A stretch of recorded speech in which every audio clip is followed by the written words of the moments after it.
मानते हैं आप बहुजन समाज पार्टी से अलग आप चुनाव लड़ेंगे? जी, तो आते हैं और चले जाते हैं और जुमलेबाजी करके यहाँ से निकल के चले जाते हैं और उस पर होता कुछ नहीं। आपने चीनी मिल की बात की थी, तो चीनी मिल 25 किलोमीटर पर लगती है, वो आपको पता है। उसको लेकर क्या कहेंगे सर? आज जो राहुल के नाम पर वोट मांगने आएंगे उनका इतिहास खंगाल लीजिए। उन्होंने प्रदेश के लिए, जिले के लिए क्या किया। जो मोदी जी के नाम पर वोट मांगने आएंगे उन्होंने पूर्व में क्या किया, जनता के लिए क्या किया। बहुजन समाज पहले भी मेरे साथ था जी, वो आज भी मेरे साथ है, क्योंकि उन्हें पता है कि इस जनपद में कोई भी उनके समाज के लिए काम नहीं कर रहा। चाहे आप बेलडा प्रकरण उठा लीजिए, चाहे आप कोई अन्य प्रकरण उठा लीजिए। मैं कह रहा हूँ कोई भी आ जाए, राहुल गांधी भी चुनाव लड़ने आ जाए, मैं तब भी चुनाव लड़ूंगा। इसमें हरक सिंह या हरीश रावत का कोई मुद्दा ही नहीं। अब तो लोग कहते हैं कि आधी बीजेपी मुझे चुनाव लड़ाएगी, तो आधी उनको लड़ाएगी, आधी मुझे लड़ाएगी, तो फिर तय हो जाएगा कि कौन जीत रहा। तो मैं सदन गन्ना इसलिए लेकर गया ताकि उन्हें ये पता लगे कि हमारे सदन को भी पता लगे और सरकार को भी पता लगे कि हमारा गन्ना कैसा सड़ गया है।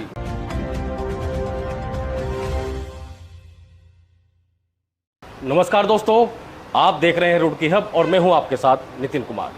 दोस्तों, 2024 की सरगर्मियां तेज हो चुकी हैं और ऐसे में सभी पार्टी अपनी तैयारी में जुटी हैं। और इस वक्त हमारे साथ मौजूद हैं खानपुर विधायक उमेश कुमार शर्मा जी। शर्मा जी, क्या कहेंगे 2024 के लिए, क्योंकि आप भी इलेक्शन की तैयारी कर रहे हैं?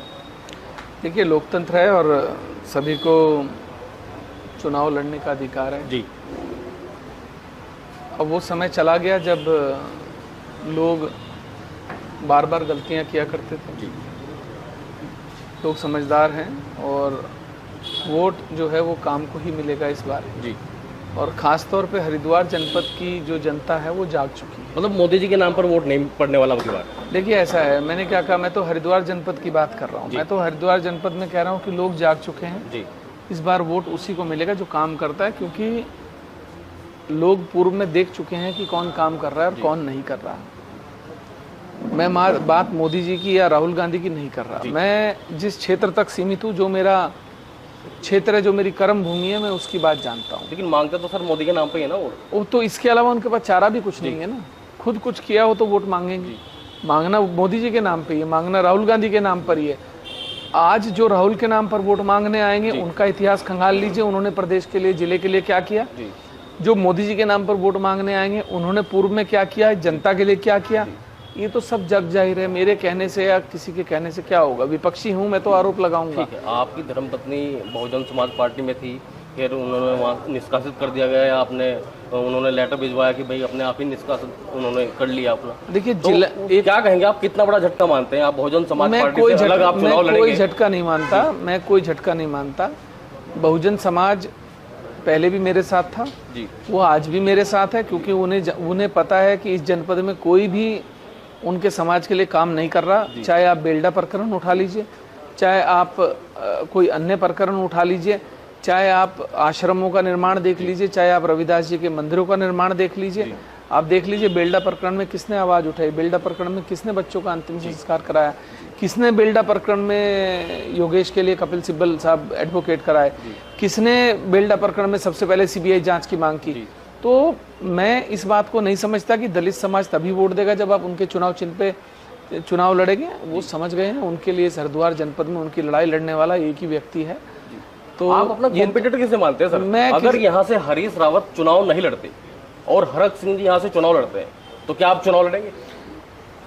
मैं कह रहा हूँ कोई भी आ जाए, राहुल गांधी भी चुनाव लड़ने आ जाए, मैं तब भी चुनाव लड़ूंगा। इसमें हरक सिंह या हरीश रावत का कोई मुद्दा ही नहीं है, क्योंकि उन्होंने कहा कि भाई अगर मैं वहां से चुनाव लड़ा तो आधी बीजेपी तो मेरे साथ ही होगी।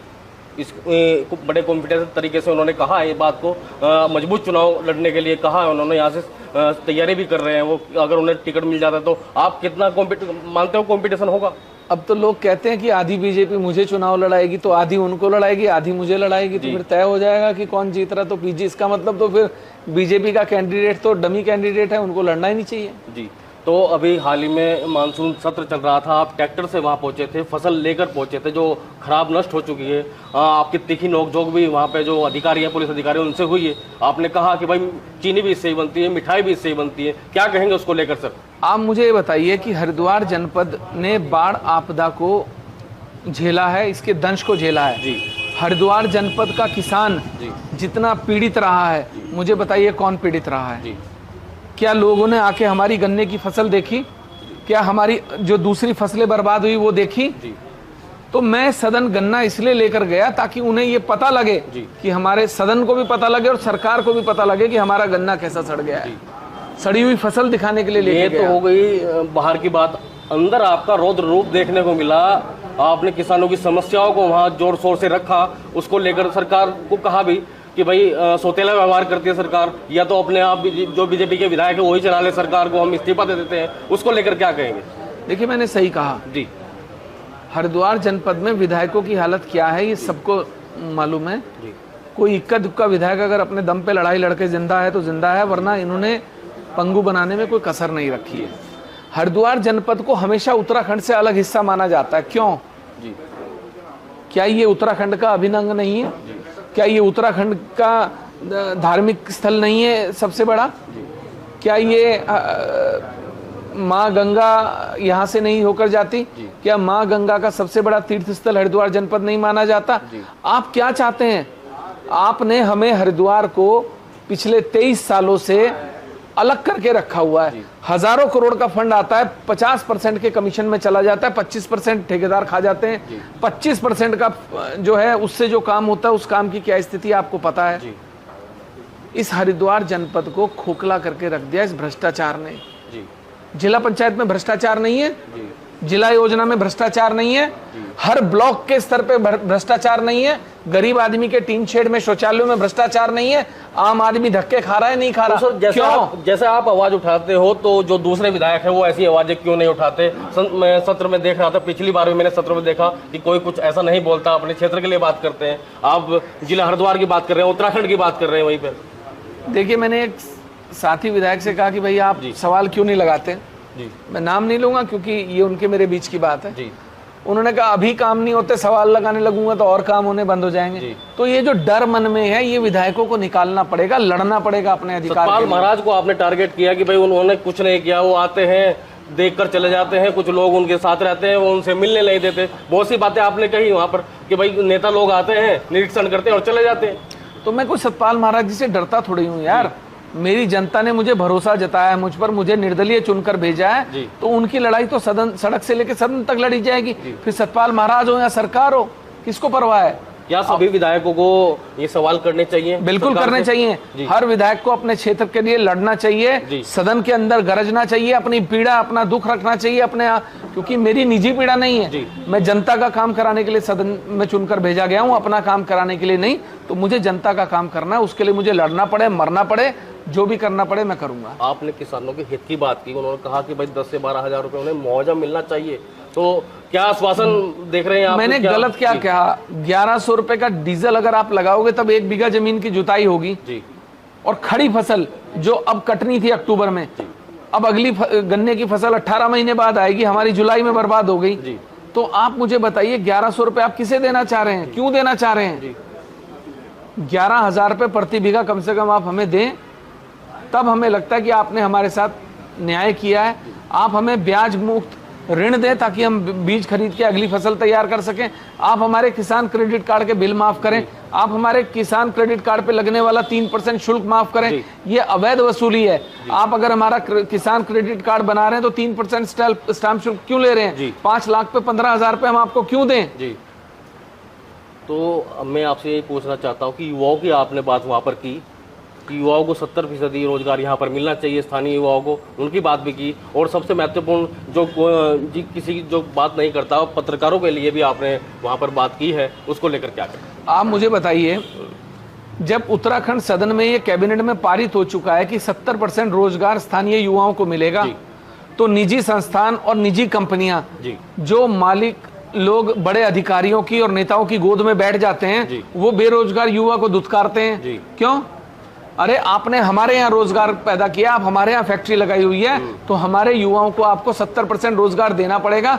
नहीं दोगे आप, हम आपकी फैक्ट्री पे तालाबंदी करेंगे। जी, लेकिन लोग कहते हैं कि भाई, कुछ लोग ऐसे कहते हैं जो आपके विपक्षी हैं, वो कहते हैं कि उमेश जी तो आते हैं और चले जाते हैं और जुमलेबाजी करके यहाँ से निकल के चले जाते हैं और उस पर होता कुछ नहीं। आपने चीनी मिल की बात की थी, तो चीनी मिल 25 किलोमीटर पर लगती है, वो आपको पता है। उसको लेकर क्या कहेंगे सर? हमने सिडकुल लग रहा है जी, कौन कह रहा है सिडकुल नहीं लग रहा? सिडकुल लगेगा और मेरे कार्यकाल में लगेगा, कोई रोक नहीं सकता सिडकुल को लगने से। दूसरी बात चीनी मिल की, भाई हमने स्टैट्स चेक किए, हमने सारी चीजें चेक करी, हमने लोगों से भी बात की। पहली बात तो 25 किलोमीटर के रेडियस में वो एक दूसरा मिल लग नहीं सकता, उसके लिए सरकार तैयार नहीं। हमने 4 बार उनसे बात करी और हमने ये भी देखा कि अभी तो हमारी पूर्ति हम एक ही मील को पूरी नहीं कर पा रहे, लेकिन अगर भविष्य में ऐसी कोई जरूरत पड़ेगी तो फिर सरकार से बात भी करेंगे, लड़ेंगे भी। दिक्कत क्या है? हम मना कब कर रहे? आप मुझे बताइए, मैंने कहा था खानपुर विधानसभा में बाईपास बनवाऊंगा, मैंने स्वीकृत कराया। मैंने कहा था उपजिला अस्पताल बनवाऊंगा, मैंने कराया। मैंने 200 करोड़ रुपए की सड़कें स्वीकृत कराई, उस पे कोई क्यों नहीं बोलता? क्या आप मानते हैं कि स्वास्थ्य सेवाएं सुचारू रूप से सही चल रही हैं? कहाँ चल रही हैं यार? कौन सी स्वास्थ्य सेवाएं चल रही हैं? पहाड़ से लेके नीचे प्लेन तक स्वास्थ्य सेवाएं धरातल पर हैं। हरिद्वार जनपद जो है सेंटर, रेफर सेंटर बना हुआ है। एक क्रिटिकल मरीज का इलाज आप मुझे हरिद्वार जनपद के किसी अस्पताल में करा के दिखा दो। निजी अस्पतालों की जाके गुलामी करनी पड़ती है, घर बेचकर गहने बेचकर अपने लोगों का इलाज कराना पड़ता है। बकवास करते हैं, झूठ बोलते हैं, झूठे आंकड़े हैं। पत्रकारों को लेकर आपने बहुत से सवाल किए हैं कि वहां पर नीचे बैठी तस्वीरें आपने डाली है, उसमें मैंने गलत क्या कहा? चौथा स्तंभ है, चौथा स्तंभ धरातल पे बैठा हुआ है, जमीन पे बैठा हुआ है। खान विधानसभा के प्रांगण में अच्छा लगता है जमीन पे बैठे हुए? 23 साल में आपने कब उन बीमा पॉलिसी लाए? आप आवासीय पॉलिसी लाए? किसी पत्रकार के साथ असामयिक कोई घटना घट जाती है, उसके लिए कोई बीमा पॉलिसी है? नहीं है। पत्रकारों को भी अपने अधिकार समझने पड़ेंगे। दलाली चाटुकारिता छोड़नी पड़ेगी कुछ लोगों को, जिनको सारे पत्रकार ब्लैकमेलर और दलाल लिखते हैं। सबसे बड़े दलाल वो पत्रकार हैं जिनको सारे पत्रकार दलाल लिखते हैं, और उन चंद दलाल पत्रकारों के कारण पूरी पत्रकार कौम बदनाम हो चुकी है। लेकिन लोग संशय में है सर कि आप चुनाव लड़ेंगे या नहीं लड़ेंगे, इसको लेकर आप आज स्पष्ट कर दीजिए कि आप चुनाव की तैयारी कर रहे हैं। क्योंकि ये कहा गया था कि भाई अगर हरक सिंह जी यहाँ से चुनाव लड़ेंगे तो शायद आप चुनाव यहाँ से ना लड़े। ऐसा सुनने में आ रहा आज कह रहा हूँ कि हरक सिंह जी ताल ठोक के चुनाव लड़ें, और मैं उनके सामने ताल ठोक के चुनाव लड़ूंगा। दूध का दूध और पानी का पानी हो जाएगा, जिसके भाग्य में जो लिखा होगा होगा। दूसरी बात, उमेश कुमार का चुनाव पहले भी जनता ने लड़ाया था और आज भी जनता लड़ाएगी। कैमरा लीजिए, माइक लीजिए, बाहर निकलिए, लोगों से पूछिए वो क्या चाहते हैं। अगर हरिद्वार के लोग चाहते हैं उमेश कुमार को चुनाव लड़ाना तो हम लड़ेंगे, नहीं चाहते तो नहीं लड़ेंगे। हमने भी सर्वे किया था, आप सर्वे में सबसे ऊपर आए हैं, लेकिन वो क्या वोट में तब्दील हो पाएंगे? अरे ये तो मैं आपसे फिर कह रहा हूँ, आप एक काम करिए। वाला क्षेत्र में बहुत सी वोटें हैं, क्या आप जो जैसे आप, मैं आपसे क्या कह रहा हूँ, आप हरिद्वार जनपद की किसी विधानसभा में चले जाइए, हर विधानसभा के हर गांव में आपको उमेश कुमार का वोट मिलेगा। नहीं मिले तो आप मुझे कह देना। ठीक है। तो हमारे साथ मौजूद थे उमेश कुमार जी, खानपुर विधायक। उन्होंने अपने आज सीधी बात में कहा कि चाहे कोई भी आ जाए, चाहे राहुल गांधी यहाँ से चुनाव लड़ने आ जाए और चाहे नरेंद्र मोदी आ जाए, वो तो चुनाव लड़ेंगे, और वो चुनाव लड़ेंगे, उन्हें जनता यहाँ की चुनाव लड़ाएगी। नितिन कुमार रुड़की, खब से। ताज़ा खबरों से जुड़े रहने के लिए हमारे चैनल को सब्सक्राइब करें और बेल आइकन को दबाना ना भूलें, ताकि हर खबर की नोटिफिकेशन आपको मिलती रहे।